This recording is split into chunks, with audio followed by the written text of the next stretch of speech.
everybody. Okay, so we're going to get started today. Today we're going to be talking about stress management, pretty important topic that we all can work on. And today we're going to have our guest speaker as Professor Schumm, so if you could all give him a nice warm welcome and we'll get started.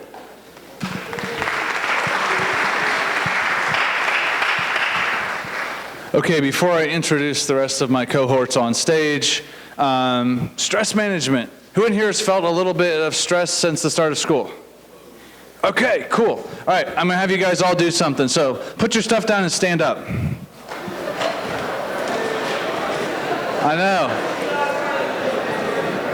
Well, except for the guy on crutches, I'll let him sit. All right, sit down. Sit back down. All right, stand back up. And down. All right, let's go up again. All right, and down. Okay, that was a little bit of exercise. Anyone feel less stressed, or are you just pissed off that I made you stand up 3 times, right? Okay.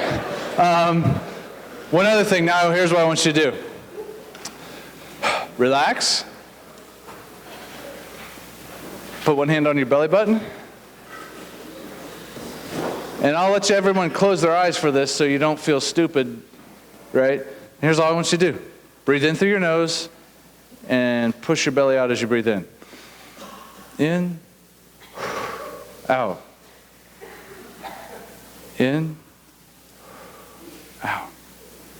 2 more deep breaths. Okay, you can open your eyes.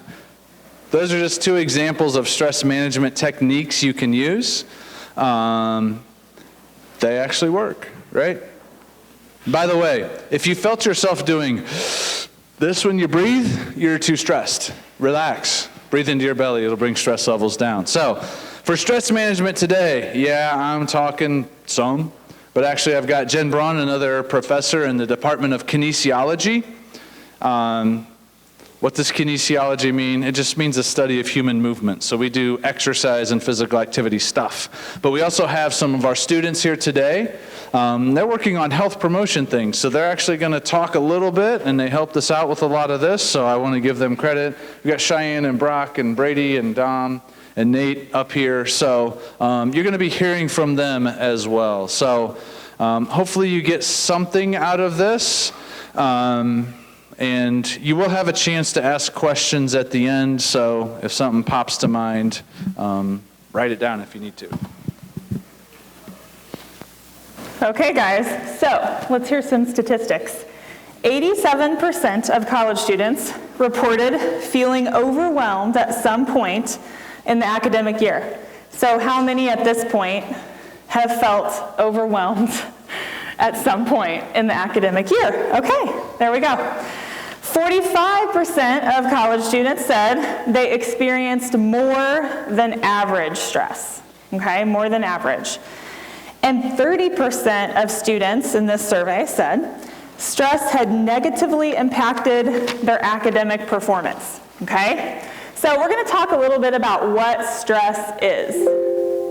Hopefully here. Okay, so everyone experiences, thanks Alexa, everyone experiences stressful times, right? It's part of life. We can't eliminate it, okay? We all are going to have adversity. However, if it happens continually over time, and we start developing some unhealthy habits like poor sleep, turning to food, turning to alcohol, turning to drugs, it affects your social life, it affects your academic life, then we've got some problems, okay? So stress is a response to some sort of change, okay? And our bodies were designed for it, and our bodies were designed specifically to be in a safe place after we encounter stress, okay? So we're gonna use this and talk a little bit about what happens when we encounter stress, okay?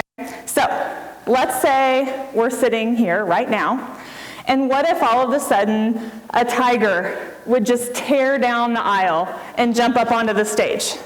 Okay? Let's say that happens. right? So that would be a stressor, right? Okay, so a stressor is just something that comes up in your life, a change. It could be a tiger, it can be problems with your roommate, it can be an upcoming test, it can be anything, okay? Then what we have is a perception of the stressor. So when we see that tiger come down the aisle and jump up on this stage, we kind of have to decide if it's going to stress us out or not. A lot of how we react to stress has to do with how we perceive it, okay? So I like to think of it as, is it a tiger or a kitten, right? If an adorable little kitten tore down the aisle and jumped up onto the stage, what would all of you guys do? Aw, it's so cute. Can I take it back to my dorm room? Just don't tell my RA, right? Okay, so perception. It's all about how we perceive stress. No matter the type of stressor, whether it is a tiger or a kitten, that's what affects the next part, which is our emotional arousal, okay? So basically your emotional arousal is, oh my gosh, there's a tiger, okay? So your brain and your feelings, okay? So there's this tiger. Next what happens is physiological arousal, okay? So if that tiger rushed down this aisle, jumped up on this stage, what would you guys do? Run. What else? Do you have any like really brave people who have sort of an unreasonable view of how tough they are? That would maybe say, I will fight the tiger, right? Anybody want to fight the tiger? Go for it, okay. Yeah, so we are going to run from the tiger, or we are going to fight the tiger, right? Whether you run from the tiger or whether you fight the tiger, it takes a lot of energy. Your body has to do a lot of things to prep for it, okay? So part of this physiological arousal leads to some consequences. So this, remember I said, this is a natural response that was designed for us to get safe, okay? So consequences. Here are the consequences of stress when we saw that tiger, right? Well, if you have to fight the tiger or you have to run from the tiger, you got to have a lot of energy. Your heart rate's going to increase. You're going to start to have like secretions in your stomach, right? Okay? Your blood pressure is going to go up. I'm going to get super alert, right? Because I got to be on my A game if I'm going to run or fight that tiger, okay? We're going to breathe really fast. We're going to sweat a ton, okay? So all of that stuff is normal and designed for us to flee tigers or other things that are really dangerous. Cars coming at us, whatever it might be, okay? The problem is when we have a big giant stressor that we see as a big giant stressor, if you have a test, okay, and you're freaking out like you saw a tiger, are you going to fight the test or run from the test? Are you going to need tons of energy to run? Are you going to need tons of energy? No. Right? You still have to take the test. You still have to study. So what happens when we're not using up all of that stuff that our body just made is it's just kind of sitting there. And it does some not so great things. Okay? So that's what we're going to talk about. Next. Okay. One back. Yep. So here's some adverse effects of stress. We're never going to be stress-free. Some stress is good. If you have a completely stress-free life, you're never going to class, right? You're never studying. That's what drives you to do it. So you probably need to keep a little stress. But if you're consistently stressed over time, you're going to have some bad stuff happen to your body, okay?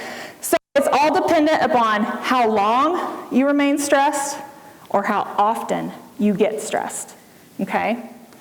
So all of those things we mentioned earlier, right, over time, can cause some really rough things to happen to your body, okay? So you can get more susceptible to being sick. This is really interesting. I read a study that they did on college students, and they found during finals exam weeks, they were way more susceptible to illness. Their body actually produced fewer antibodies during finals week, okay? So you're gonna get sick more often. okay? We'll talk about how to prevent this from happening. It's not inevitable. You could get high blood pressure, high cholesterol, you could be depressed, you could have trouble sleeping, okay? You're more susceptible to injuries if you work out or if you're an athlete. You can get headaches. Sometimes we stress eat, right? And that can lead to weight gain. Also, the stress response even causes some things in your body to happen that causes weight gain, okay? So now we're going to talk a little bit about triggers for stress. So, triggers. As we've already discussed, some of this trigger response is your perception of things, but there are certain sort of typical things, at least in my opinion, that tend to trigger stress in college students. This was my best guess at a few examples. One, academics. We know that causes stress in college students. We expect a lot from you. That's sort of to be expected a little bit. Particularly in your first year. I won't ask for a show of hands of who's been homesick, but it happens.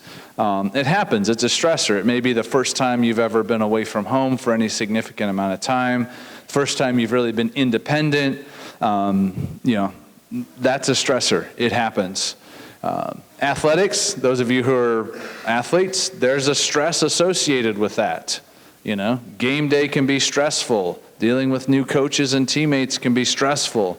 Trying to juggle your schedule of workouts and practices and academics and all your other stuff can be stressful. The other thing, relationships. This can be any number of relationships, from your classmates to your roommates to other social relationships. Those things can be stressful for sure. So there's lots of different triggers that I think we sort of know about. I think if you're aware of them, you can maybe deal with these things a little bit better. There's no magic, right? No matter what we tell you today, am I going to be able to completely eliminate all academic stress you have this semester? No, right? No, I can't, and neither can you. What are other examples can you guys think of, stressors for a college student that you might encounter? Financial, right? You mean we didn't let you come here for free, right? Oh, yeah, there's bills to be paid, there's financial pressures, right? Books are never cheap. So, there's definitely financial pressures, and those will continue throughout life, unfortunately, but financial. Any others? That's a good one I hadn't really thought of. Yes? Yeah, Greek life and things. Again, there are positives to it, otherwise people wouldn't do it, right? I assume there's positives or people wouldn't do it. But there's also pressures, there's expectations, there's relationships, there's a variety of other things. And it's one more sort of time thing that you have to manage in there. So we can see that there are plenty of examples. And again, if I stood here long enough, we could probably come up with many, many more. So how do we deal with this? Go the other way. There we go. So the first thing I want to talk about a little bit is let's figure out let's prevent as much of the preventable stress as we can, right? There's a way to do things to make yourself even more stressed out. So let's talk about ways to prevent the stress. Because in some ways, this is a little bit like in my field of exercise, right? People say, hey, what's the best way to deal with your muscles that get really, really sore after you work out if you haven't worked out in a long time? How do I deal with that really bad soreness? The answer to dealing with really bad soreness is structure your exercise program so you don't get that sore in the first place. All right? So a little bit of prevention. So one key way here, eliminate the clutter in your life and in your brain. All right? How many of you feel like you got a million things sort of bouncing around in your head that you got to do all the time, right? Like, oh man, there's a paper for this and we're having a quiz in that tomorrow. Then I got to be here and practice is at 4. And then I got to do that. And then oh man, there's a lot of stuff. All right. And I think just that sheer amount of clutter can sort of cause stress for a lot of people. So one way, and again, I totally stole this term, but it's a shark habit. Right? Sharks take one bite and they're gone. Right? Yeah. So if you're on your surfboard or you're swimming in the ocean and they take that one bite, the rest of your day is ruined, right? But sharks, one bite and it's done. So look for things in your day-to-day life or week-to-week life that you can just do it once and it's done. It's eliminated. I don't have to worry about it anymore. Okay? One classic example that you could use is email. So in other words, don't open your email and read it until you are prepared to deal with whatever's in the email. Right? Oh, I read that, but now I'm going to have to go back and reply to them later today. Well, now you just doubled the time you spent on that email, right? Because then you got to go back and read it again and then reply and then do your thing. So for things like that, touch it once. Touch it once? Okay. So, the first thing I do when I get to my office in the morning, I go in, I open my email, and I deal with whatever email I've got to deal with before I do anything else. And then I do that one more time before I leave the office at the end of the day. But that way, I'm not like, oh, let me read this email. Okay, well, I'll deal with that later. And then, you see how I've just doubled the time I spent on that thing? So email, just knock it out. It's done. Finished. Do it once. Only touch it once. Heck, that professor, they give you that short little assignment, that like 5 to 10 minute thing that they want you to do and bring back for the next class. Just do it, knock it out, it's done, you don't have to think about it again. Fill out the form, check the box, just get it off your plate, figure it out. So those are shark habits, and those are a few examples of things that I've come up with. But, again, I want to hear from you. What are some things that you could do to sort of make your life a little bit more efficient by only having to touch that thing once and deal with it? Any ideas? We do once, then I don't have to deal with it. Another good one, since we're going to talk about nutrition a little bit later, a shopping list. You write your shopping list, you go, you get your food, that's it. Done. You don't have to deal with it again. Okay? Again, touch things once. How many of you, right? How many of you only open emails when you can reply and deal with them? Yeah, very few. We all tend to read. So, again, as you go away from here today, think about some things. What are some things I can just done? I don't have to think about it anymore. I've seen some people, this wouldn't be cool for a college student, but I've seen them do this, right? One guy, he found a particular brand of polo shirt that he liked, it fit well, it traveled well, a particular style of jeans that fit well and did. So he bought like 16 polo shirts and 5 pairs of jeans and then 4 pairs of the shoes he likes. He doesn't have to think about what he wears every day. He just walks in, done, out of his head. We might think you're a weirdo if you did that on a college campus, I don't know, but whatever works for you is fine. So that's one way, is shark habits. Eliminate the clutter. Next, pirate maps. What?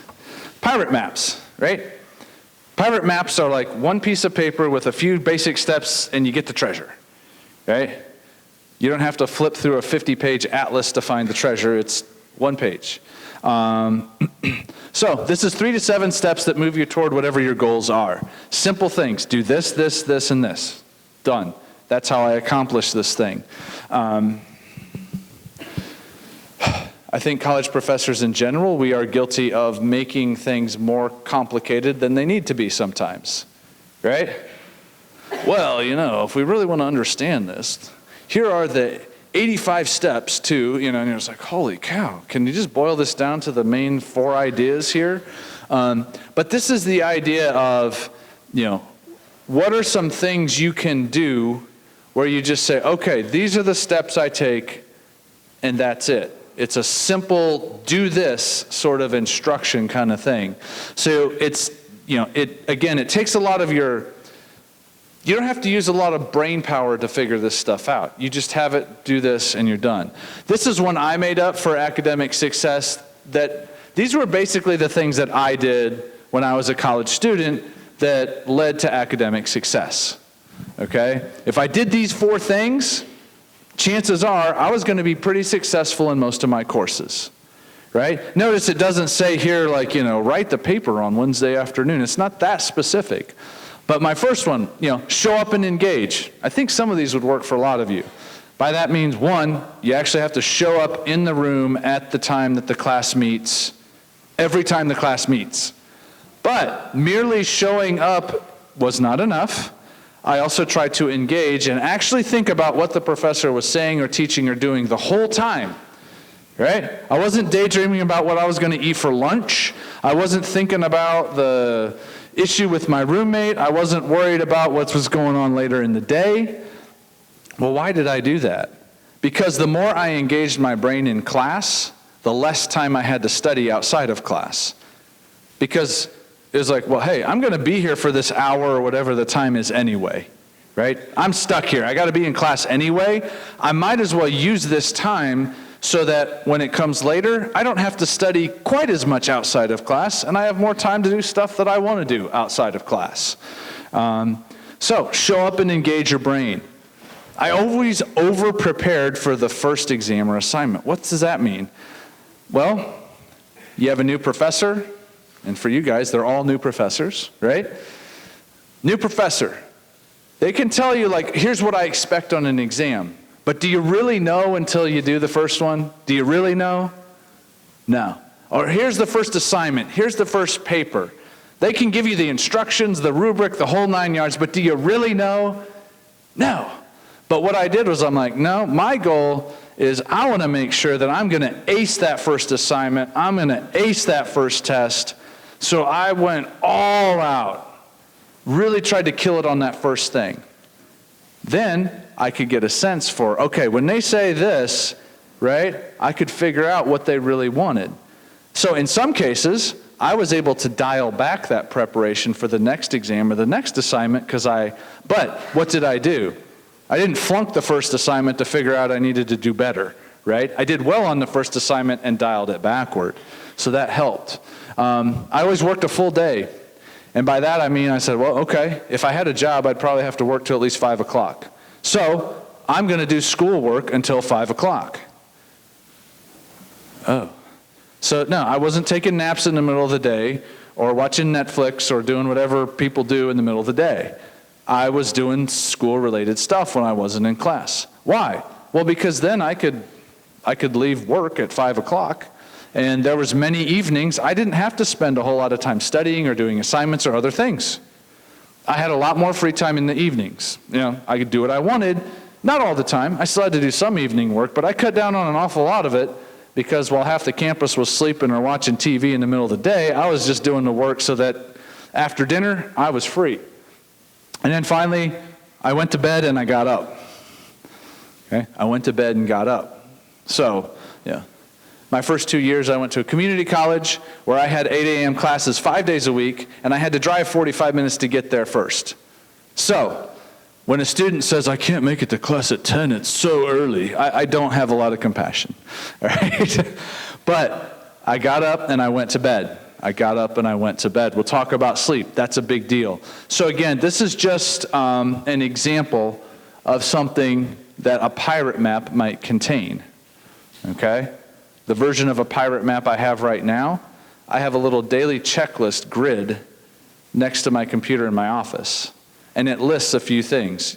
Email, it lists the 3 classes I teach, committee work, and a couple other things. Because basically I know that I'm probably going to need to address those things every day. So I don't have to come in and think about, like, what do I need to do today? I'm not sure. Should I? Nope. No brain power required. The checklist is right there. Oh, check my email in the morning. Check it off. Oh, yep. I looked at my biomechanics class. I know what I'm doing today, or I'm doing what I'm doing tomorrow. Oh, got that stuff graded. Check, check, check, check. It simplifies my life, okay? So again, these are just some tools you can think about. What I would encourage you all to do is actually write down a short pirate map of what do I need to do to be successful in ILA, right? And it may be a little bit individualized to you, but Think about some of these things. You can make pirate maps for athletics, you could make them for exercise, you could make them for academics or anything else in your life. It's a great tool because it gets you to focus on what are the 3 or 4 or 5 things I just have to kind of do consistently to get this thing taken care of. Okay, so one of the other tools we use to combat stress is exercise. So I'm going to invite Dom to come on up, and he's going to introduce some exercise-related things to us. Oops. There we go. Hello. I'm Dom DeCello. I'm a junior, business, economics, and wellness triple major, and I also play basketball. So this past summer, I had an internship in Pittsburgh. I was a personal trainer. And I worked for 2 former NFL players. One of those players was a Super Bowl champ for the Saints, and the other player was the strength and conditioning coach for the Steelers. During my internship, I got to work with some pretty talented athletes, such as a quarterback for Notre Dame, as well as a defensive back for Penn State. With that experience, along with the knowledge I've learned from our kinesiology department, I'm here to talk about the importance of exercise and how it can be beneficial not only to your physical health, but also emotional, mental, and social health. With exercise, the easiest thing to do is make it a habit early in the year, because trying to get in shape later makes it much harder. Exercise is great for mental health because it gives students a release to help deal with stressors of class, as well as all the other social life problems going on in your life. Everyone's heard of the freshman 15, the weight gain from eating a bad diet and drinking. A way to combat the freshman 15 is through consistent exercise and making the weight that might be gained positive instead of negative. I know the majority of our campus is athletes and is given workouts from their coaches. However, I know some people around this campus are involved in other activities. I know how intimidating the trotter can be for people, although I'm here to tell you that nobody in the trotter is there to judge, and everyone starts somewhere in their fitness journey. Me and my classmates have designed a flyer that we will pass out at the end of Convocation, and it has a basic workout plan that requires no equipment and can be done in your room. For most people, the hardest part of working out is just starting to go. Once you get in a routine, it becomes much easier. If anyone has any questions about trotter or just fitness-related questions, you can email me or anyone up here, and Professor Braun will talk more about exercise. Okay, so I'm going to talk a little bit, basically everything that Dom talked about, but talk about kind of the science behind it. I will say, I think I need to go and shark bite my inbox because I'm pretty sure I have emails from 2014. I think I might have like 15,000 in my inbox, so can't do everything, right? Okay, so let's talk about why exercise makes you feel less stressed. It's actually scientific, okay? So it's good for your brain. What happens when you exercise right away? Okay, is you have these feel-good chemicals that are released in your brain. They're called endorphins. Who's heard of endorphins?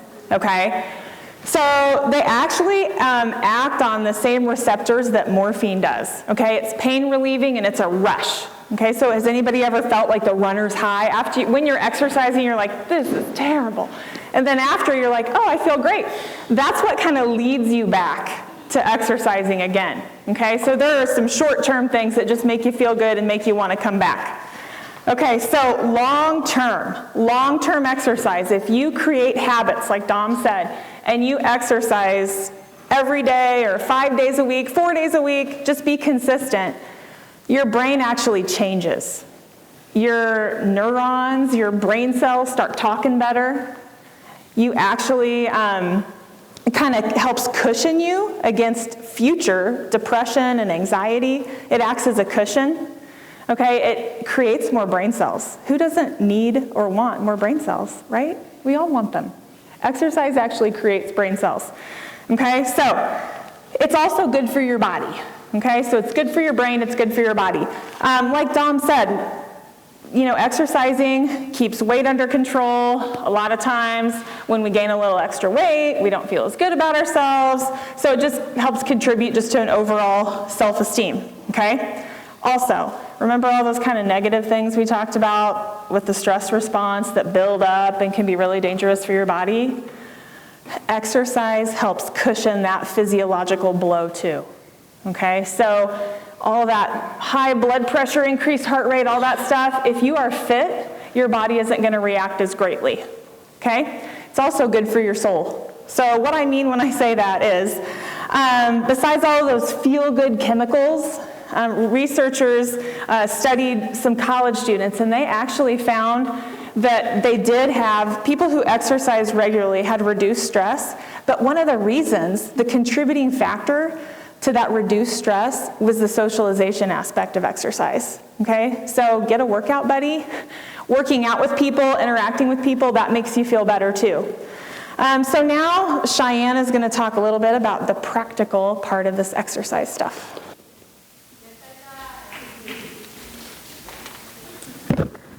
Savannah, can you hear me up there? You can? Okay, good. So hi. Oh, I think I just broke it a little bit. Okay, you can still hear me though, right? Okay, so hi, my name is Cheyenne Sheehan. I'm a junior wellness administration major, and I'm from Ottawa, Illinois. Here on campus, I'm a Scott ambassador, and I'm also in Pi Beta Phi. So as Dom and Professor Braun were talking about, exercise is a great way to increase your overall happiness. Well, another way that you can increase your happiness and just get active here on campus is joining intramurals. I am not an athlete. So with intramurals, I can be on a team and still get that different form of involvement, whether it's the social aspect or whether it's just the act of playing the game. Here at Monmouth, the kinesiology department offers quarter credit classes like weight training, badminton, tennis, basketball, and a few more where any of you can sign up and you can receive credit towards your degree for just playing the game and learning how to play the game. With using the workout plan that Dom was talking about that our class has created, you can do it in your room, and it's an easy way to adapt. So you can see the pictures up there. Those are done in someone's room or in the lounges of your dorms. Whether you take this plan to Trotter and you add weight to them to see actual gains, or you just do them in your room, like up there, you can use your own body and just adapt it whatever way is easier. Either way is totally okay, and it's more than acceptable. Like I said, I'm not an athlete. The idea of actually going to Trotter was really nerve-wracking for almost anyone. It was really nerve-wracking for me. Most people think that other people at the gym are really going to judge you, or they're going to look at you and they're going to say, oh, how fast is she running, or how much is she benching? But no one really actually is paying attention to what you're doing or what your workout routine is like. You can use one of our flyers like Dom was talking about. We'll be passing them out towards the end, and you can see just kind of how we can show you a better workout plan. Another way you could stay atop your overall fitness goals is by using apps on your phones. There are tons out there that help you track your calories, ones that help you determine what workouts to do each day, and ones that are just good for habit tracking. Using smartwatches and daily checklists, like Dr. Schumm was talking about, make it easier to stay on task with what you need to get done for the day. Taking the few extra minutes to walk around campus a little more instead of driving to the caf or across campus is a great way to get a little more exercise. How many of you guys actually take the stairs to the 3rd floor of CSB? How many of you don't take the stairs and use the elevator?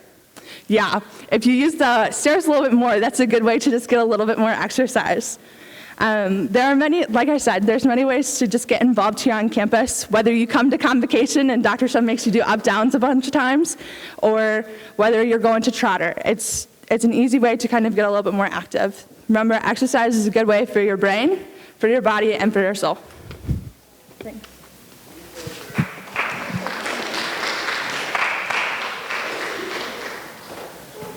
Okay, nutrition can be really confusing, right? So this is why I want to make this super simple. Because if you pay attention to anything related to food or nutrition, you're going to be really confused, right? Are eggs good for you or bad for you? I don't know. They change their mind about every other week. So, what about this? What about that? Let's boil this down to some simple stuff, okay? Nutrition as it relates to stress management. One, maintain your energy levels is going to be key here, right? I'm not super successful academically or any other way if I'm falling asleep all the time. So one is food quality. And by quality, I just mean, in general, less processed stuff tends to be a little better. Specifically when we talk about energy, right? If I need quick energy, I'll eat sugar. Yeah, then you have a sugar crash and you end up worse off than you were before. So quality makes a difference here. Also the timing of when you eat. Now notice, I didn't say a time, right? Because what does most people think? Like, well, I'm going to be really healthy and get in good shape. That means I have to eat 6 small meals a day. That's required by law. No, it's not. The timing doesn't matter a ton. By timing, I mean figure out the food timing for you so that you don't have big crashes in your energy, okay? So for most people, that means like, eat more than a couple times a day, but yet, if eating too much makes you sluggish, then don't do that. But figure out some timing and be consistent so then at least you can figure out your patterns. Okay? College students are notoriously bad at eating breakfast and then they fall asleep in their morning classes because they have no energy. So it shouldn't take a genius to figure out what the solve to that one is. Right? Too much versus too little. Honestly, if you eat way too much, it actually puts additional stressor on your body. Or if you starve yourself and eat way too little, it puts an additional stressor on your body. If you're like most college students and people, you got enough other stressors to deal with than your diet, okay? So that's why I say avoid extremes, Don't eat way too much, but don't eat way too little either, okay? Now is probably not the time to go on the, raw, vegan, gluten-free, dairy-free, macrobiotic, organic-only diet, because then there's like one food on campus you can eat, okay, that's just going to add more stress. So don't do that. Caffeine and stimulants, right? What's the biggest source of caffeine for most people? Coffee's one, and what's probably next? Yeah, energy drinks are probably next, right?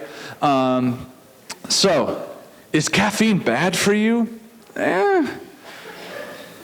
It's like a lot of things. The poison is in the dose. A little bit's probably fine. A whole bunch all the time probably isn't. Again, there is a tendency to go this and then crash after the caffeine.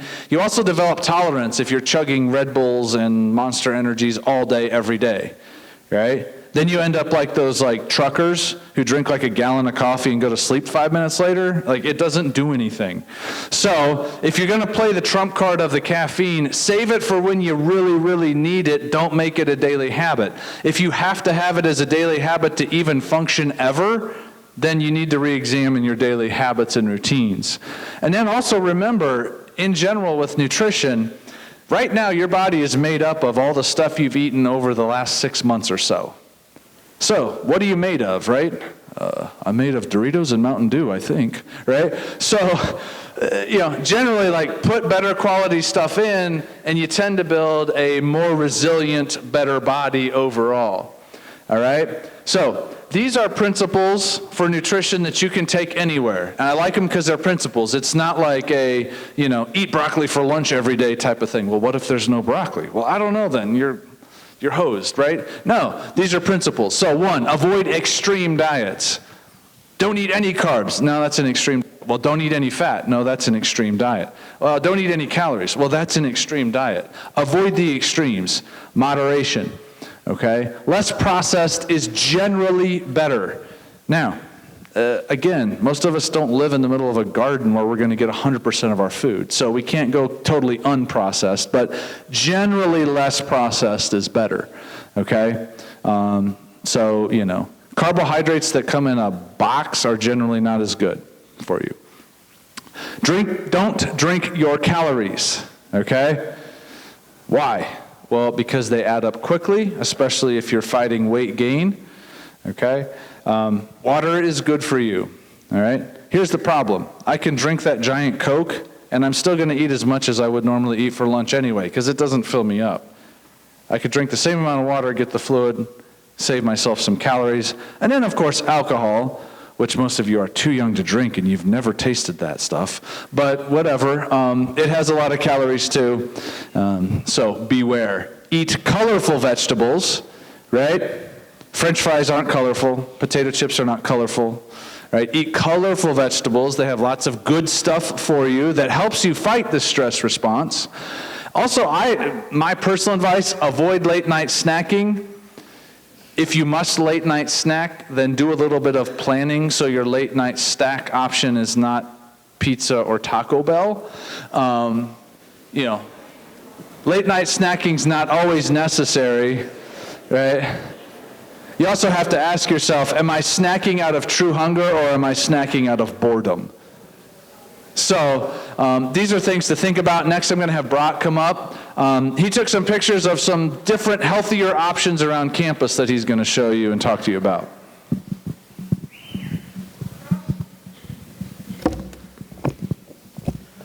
My name is Brock Crothers. I'm a senior wellness administration major here at Monmouth. When I was a freshman, I barely used Scott's Market or the pod. Now I've at least go there 3 or 4 times a week. When I was a freshman, I used to when I was hungry in between classes, I used to just go to class hungry. Now I plan on stopping by the Scott's Market or pod if I'm ever in a rush, and I pick up something to eat in between classes. These are obviously purchased with flex dollars.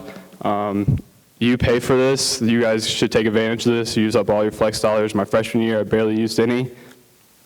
Scott's Market also closes at 10:30 on weeknights.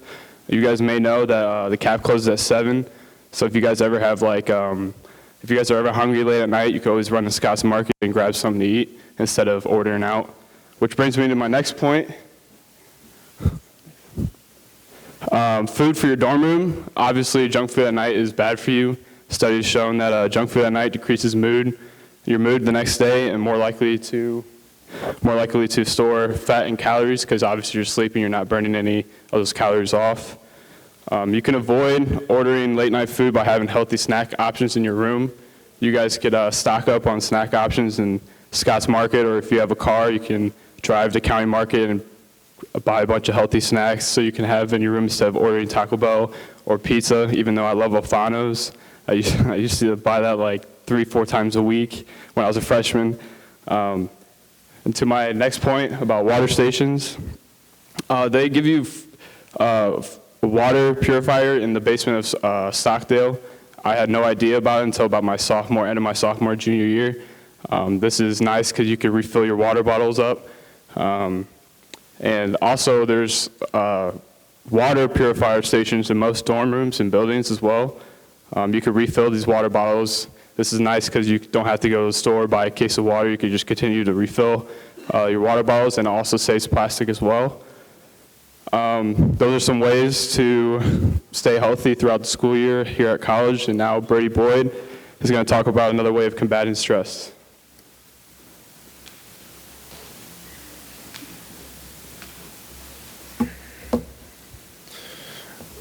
All right.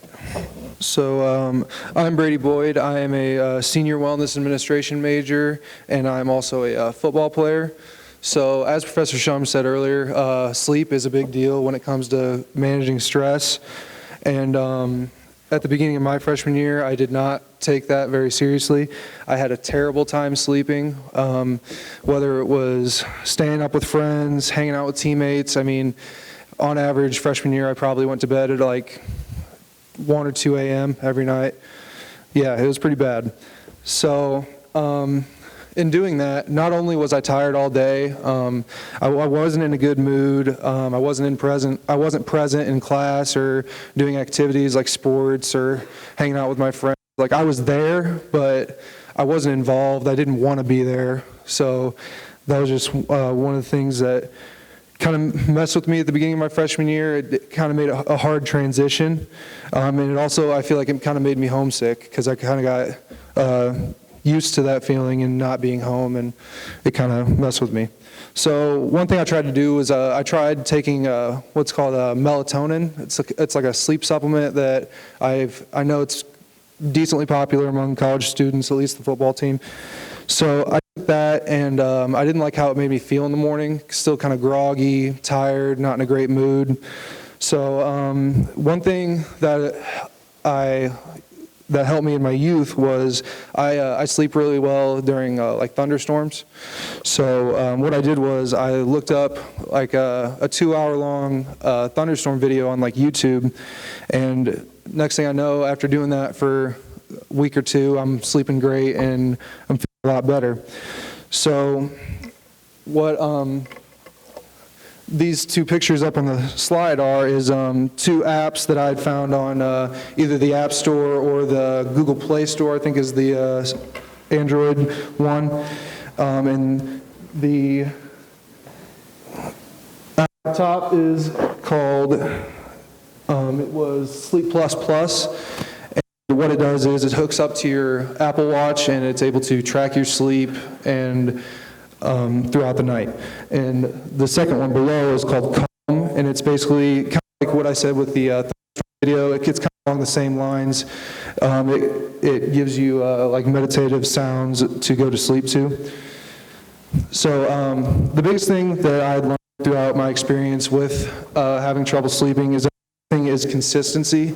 And that's not only making sure that you're sleeping around the same times every night, like the same amount of time, but actually going to bed around the same times every night and waking up at the same times as well. So the next thing that we're going to do is Mrs. Braun's going to come up and talk more about sleep. So thank you. So real quick with sleep.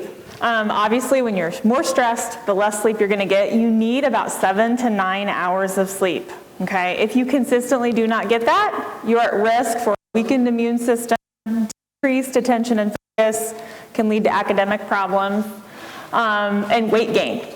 Okay? So another way that we're going to talk about combating stress is with a schedule. So we're going to kind of wrap everything up and show you how this fits into your day. So planning can definitely reduce stress, okay, and kind of being self-aware. So we need to look at who we are and what we do in order to reduce our stress. So do you get distracted easily, right? Do you need quiet when you study? What do you require when you sleep? What do you do when you go back to your dorm? Does your dorm like suck you in and force you to lay on the bed and take a nap? Okay? So Nate is going to talk to us a little bit about kind of his experience with a schedule.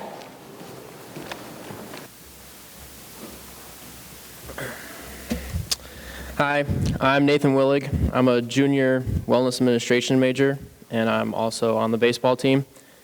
My freshman year, I ended up procrastinating a lot by doing assignments the night before that they were due, and they wouldn't be my best work because of that.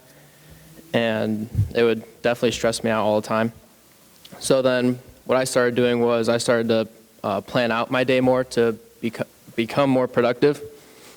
And first thing, I started going to the library or the CSB break rooms to do my homework instead of just doing them in my room, which ended up helping out a lot. And I ended up getting a lot better grades on those assignments, and the unnecessary stress ended up declining. And about the schedule, first step, obviously, to get more organized is to get something like a planner or an app on your phone, or just writing your schedule down on a notebook. As long as you can visually see, what your schedule will be for that day, it's a lot easier to follow. And this schedule up here is a 7 a.m. to 11 p.m. schedule, so you still get the 8 hours of sleep, like they were saying earlier. And another important thing to put on a schedule is what you're going to eat. So breakfast, lunch, and dinner, you can kind of plan around that then. And physical activity is also another important one. So, if you're an athlete, going to practice or your game, going to work out, or doing intramurals, as they were saying before as well, are big things to get that physical activity in every day. And also, time for yourself, like relaxing time, going to hang out with people, just doing whatever you want in the night. And another thing is studying. obviously we're going to have to study for our classes. So what I like to do is I like to study during the day more than at night.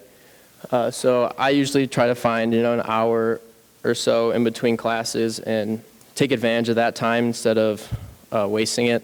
So I'd go, knock out a couple of things I have to do for a class, and I'd also do that after classes instead of procrastinating and doing them later at night.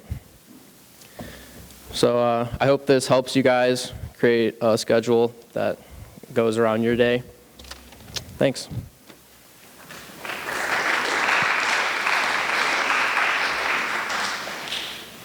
Okay, we should have one more. There we go. So, very quickly, just take this stuff home, okay? Get rid of the clutter and confusion, right? Move your body daily. It doesn't have to be formal exercise. If you can get in 1 or 2 10-minute walks today, that's still going to decrease your stress level. Drink more water and drink less stuff with sugar and or alcohol. Eat colorful vegetables. Right? Create a sleep routine, regulate your arousal levels. That was the breathing we did. And then have fun. Don't stress out about everything. Okay? This stuff's important, but it's not that important. Okay? So, thanks for listening today. We have our students around with some of the exercise information. If you want it, you don't have to take it. We're also available for any questions if you have them.